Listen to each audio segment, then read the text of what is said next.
नमस्कार दोस्तों, मैं हूं विजय विद्रोही। आप देख रहे हैं अनकट। और राज्यसभा के लिए जो सीटों पर कांग्रेस के प्रत्याशियों का चयन किया गया है, उसको लेकर कुछ गंभीर सवाल उठ रहे हैं। कुछ लोग सवाल उठा रहे हैं कि आखिर उदयपुर के चिंतन शिविर में कांग्रेस ने तय क्या किया था। तय ये किया था कि कांग्रेस को संगठित करना है, नए सिरे से खड़ा करना है, या कांग्रेस ने तय किया था कि कांग्रेस को और ज्यादा विखंडित करना है और नए सिरे से और ज्यादा गिरा देना है। ये सवाल इसलिए खड़े किए जा रहे हैं क्योंकि जिन नेताओं का चयन किया गया है और जिन नेताओं की उपेक्षा की गई है, उसमें जमीन आसमान का फर्क है। अगर हम राजस्थान की बात करें, चलो राजस्थान की बात बाद में करेंगे, पहले ये देख लेते हैं एक छोटा सा बात कि चिंतन शिविर जब चल रहा था तब बलराम जाखड़ के बेटे सुनील जाखड़ ने पार्टी छोड़ दी, फिर हार्दिक पटेल ने छोड़ दी, फिर G23 के एक स्तंभ रहे कपिल सिब्बल ने पार्टी छोड़ दी, निर्दलीय वो उत्तर प्रदेश में चले गए, समाजवादी पार्टी के साथ राज्यसभा में जाने की तैयारी हो रही है। यानी उन्हें पता लग गया था कि राज्यसभा में नंबर नहीं आने वाला। अब भी कई नेता कतार में हैं और कांग्रेस के नेता को, कांग्रेस के आला कमान को इसकी शायद परवाह भी नहीं है। कुछ लोग शायद इसलिए रुके हुए थे कि क्या पता नंबर लग जाए राज्यसभा का, लेकिन ग्रुप 23 में से किसी एक का नंबर लगा नहीं है। गुलाम नबी आज़ाद की बात बड़ी तेजी से की जा रही थी कि राजस्थान की 3 सीटों में से एक सीट शायद उनको दे दी जाएगी और जम्मू कश्मीर में चुनाव भी होने वाले हैं, लेकिन वहां भी उनके भी निराशा हाथ लगी है। तो कुछ लोग और निकल सकते हैं, इस बात की आशंका व्यक्त की जा रही है और आला कमान खुद रास्ता तैयार कर रहा है बाहर जाने का, ये बात भी कही जा रही है। आपको बड़े नेताओं को खपाना है, आला कमान से जुड़े हुए नेताओं को खपाना है और आपके पास जगह बहुत कम है। कुल मिलाकर आपके पास एक छत्तीसगढ़ है, एक राजस्थान है, झारखंड मुक्ति मोर्चा में आप हेमंत सोरेन के प्रभाव में हैं, यानी उनके दबाव में हैं, उनके अनुसार होगा। डीएमके स्टालिन चाहेंगे तमिलनाडु में कुछ होगा नहीं होगा। चिदम्बरम को वहां से राज्यसभा भेजा जा रहा है, उत्तर प्रदेश से भी अच्छे प्रभावशाली नेता उनको भेजा जा रहा है, वो बात अपनी जगह सही है। बड़ा सवाल उठता है कि राजस्थान में जैसे 3 सीटें थी, अगले साल चुनाव होने वाला है, राज्य विधानसभा का चुनाव महत्वपूर्ण चुनाव है।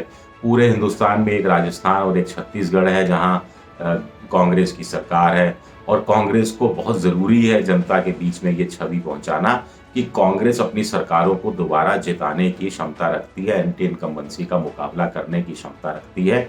लेकिन उसमें बड़ा हथियार ये 3 सीटें हो सकती थी। किसी आदिवासी को टिकट दिया जा सकता था, किसी गुर्जर समाज के नेता को टिकट दिया जा सकता था, स्थानीय किसी अन्य कार्यकर्ता को टिकट दिया जा सकता था, ताकि उसका फायदा विधानसभा चुनाव में होगा।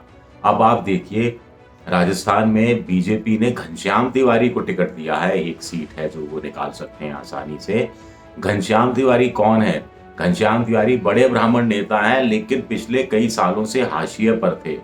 वसुंधरा राजे से झगड़ा हुआ, पार्टी छोड़ दी, भारत वाहिनी पार्टी कुछ बनाई, अपनी सीट भी नहीं बचा पाए, वहां भी शायद जमानत जब्त हो गई।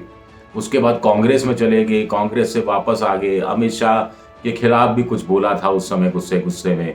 अब बीजेपी में पिछले कई सालों से थे और अचानक किस्मत चमक गई, क्योंकि बीजेपी को एक बड़ा ब्राह्मण चेहरा चाहिए और साथ ही साथ वसुंधरा राजे तक भी एक मैसेज पहुंचाना है। तो देखिए, बीजेपी चुनाव के मद्देनजर किस ढंग से काम कर रही है। और उल्टा राजस्थान में क्या हो रहा है, मुकुल वासनिक राजस्थान में राज्यसभा से जाएंगे, उसके बाद रणदीप सुरजेवाला जाएंगे, जो शायद 2015 से, अगर मैं ठीक हूं तो, मुख्य प्रवक्ता हैं।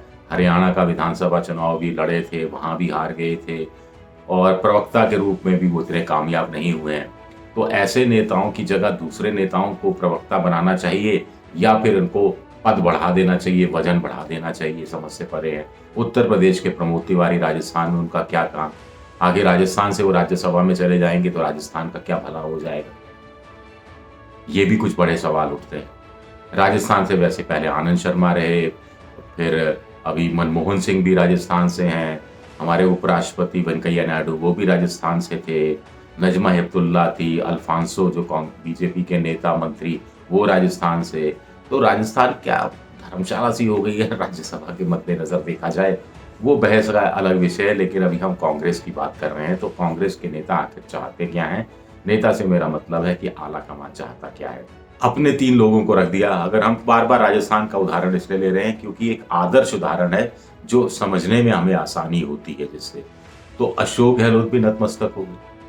अशोक गहलोत भी चूंकि सचिन पायलट से लफड़ा चल रहा है, चूंकि आला कमान को खुश करना है, चूंकि अपनी गद्दी बचानी है, चूंकि वो भी जानते हैं कि पिछले 20, 25, 30 सालों से हर 5 साल बाद सरकार बदल जाती है, इस बार भी सरकार बदल जाएगी तो काय को काला कमान को नाराज करें, बेटे को भी स्थापित करना है। तो उन्होंने भी हथियार डाल दिए। वो समझाने वाला आला कमान को कोई नहीं है, आला कमान समझने के मूड में नहीं है। क्या ये कहानी कही जाएगी? रणदीप सुरजेवाला वो आप हरियाणा से दे देते, हरियाणा से भी वो हो सकते थे, कम से कम कोई फायदा तो मिलता, हरियाणा के ही नेता हैं। लेकिन वहां आपने नहीं दिया, राजस्थान से उतार दिया। अपने अपने लोगों को खपाने की बात हो रही है। अब देखिए कुछ लोग और नाराज हो गए हैं। पवन खेड़ा भी ट्वीट कर रहे हैं कि हमसे कुछ मेहनत में कोई कोर कसर रह गई, कोई कमी रह गई। एक अन्य नेता ने भी इस तरह का कुछ बयान दिया है। राजस्थान के जो निर्दलीय विधायक हैं संयम लोढ़ा, उनका भी एक बयान आया है कि आखिर कांग्रेस का नेतृत्व ये तो बताइए कि कोई भी एक कांग्रेस का कार्यकर्ता, कोई एक कार्यकर्ता नहीं मिला क्या राजस्थान में कांग्रेस को जिसको वो राज्यसभा भेज सकती और तीनों के तीनों बाहर से लेने पड़ेंगे। पहले कहा जा रहा था कि 2 यहाँ के होंगे, 1 बाहर का होगा, फिर कहा गया कि 2 बाहर के होंगे, 1 यहाँ का होगा। अब तीनों के तीनों बाहर के हैं और तीनों क्या भला करने पाएंगे राजस्थान का। तीनों को टिकट देकर राज्यसभा भिजवाकर राजस्थान के मतदाताओं के बीच में क्या संदेश देना चाहती है कांग्रेस पार्टी, ये बात भी समझ से परे है। तो ऐसे कैसे कहानी आगे बढ़ेगी, ये एक बहुत बड़ा सवाल उठता है और बार बार आला कमान को निशाने पर लिया जा रहा है। आपको G23 को ठिकाने लगाना था तो चिंतन शिविर से पहले ही ठिकाने लगा देना चाहिए था। चिंतन शिविर बनाया, उसके बाद चिंतन शिविर बुलाया, उसके बाद कुछ कमेटियां बनाई, कमेटी में वही थके हुए चेहरे, वही पुराने चेहरे, वही उनको दोहरा के कभी एक कुर्सी इधर, कभी एक कुर्सी, जैसे म्यूजिकल सर्किल जो राउंड होता है वही खेल खेला जा रहा है। इससे तो कांग्रेस कहीं आने जाने वाली नहीं। इससे तो जो छवि बदलना है, नेतृत्व की बात है, नीति की बात है, नारे की बात है, मैसेज की बात है, मशीनरी की बात है, मैकेनिक्स की बात है, मैसेंजर की बात है, मैसेज की बात है, तो ये कैसे जाएगा? इससे तो उल्टी चीजें जा रही।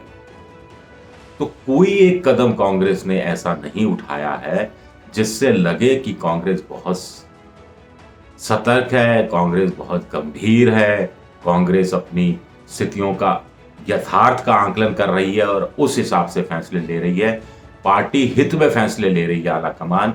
इस बात पर भी संदेह होने लगा है, आला कमान खुद के हित में फैसले ले रहा है या अपने लोगों को आगे बढ़ा रहा है। ये कुछ मैसेज आ रहा है। इस तरह का मैसेज उदयपुर के चिंतन शिविर के पास जनता के बीच में जाएगा तो कैसे काम चलेगा? शुक्रिया, बहुत बहुत शुक्रिया।